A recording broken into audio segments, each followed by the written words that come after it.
The one-day sensitization comes on the heels of escalating security challenges across a number of states in Nigeria.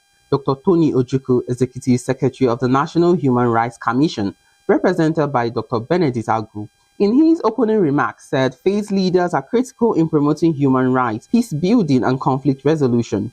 He highlighted the Commission's constitutional mandate to protect and enforce the rights of all Nigerians, including interventions in conflict-affected states like Benue and Plateau. Ojukwu urged religious leaders to draw from their moral authority and community influence to promote justice, reconciliation, and national unity. The Commission has taken proactive steps in monitoring the impact of conflict on human rights across the Federation.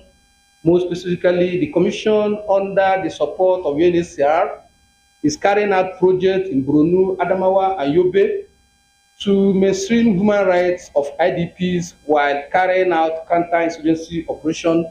The essence of that work is to make sure that IDPs, returnees, refugees, asylum seekers are taken into consideration while counter-insurgency operation is carried out in that place. This program is designed to deepen our understanding of human rights principles and it's aligned with our diverse faith tradition, as well as explore practical strategies for peace building to equip us with the tools for effective conflict resolution. I encourage each and every one of us to share insights from our own spiritual, traditional, and community leadership experiences. Human rights consultant and lawyer Saka Azimazi called on religious leaders to take an active role in promoting human rights and peaceful coexistence in society. Azimazi stated that the Sensitization Forum that religious teachings across all faiths uphold values such as human dignity, social justice, and equality, principles which align with the global human rights framework. He stressed that religious leaders, through their daily and weekly platforms, are uniquely positioned to shape conscience and foster inclusive communities. So, but social justice is important among religious leaders by ensuring that congregants are treated in a way that no one is alienated, no one is left behind. An inclusive system that ensures that everybody that comes to the prayer house or religious house are treated properly and respectfully. Unless somebody stops you from worshiping the way you want, otherwise, leave them to their own faith. God will deal with all of us. So let us learn to tolerate. Let us tell our followers to tolerate the other person. Judgment is a monopoly for God himself. He's the only one that will tell us who has done right, who has done wrong. In the meantime, we all do our best to please him and follow his ways.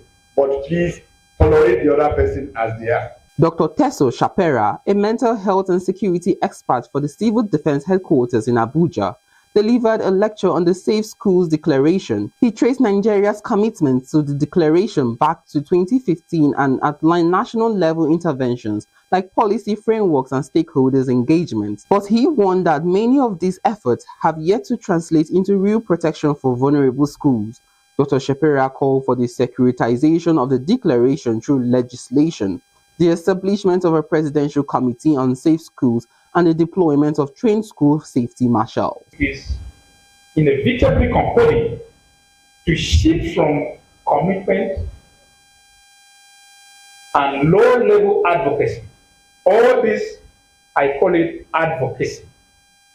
What we're doing as far as human rights is concerned, as far as the legal framework is concerned, is a low-level what?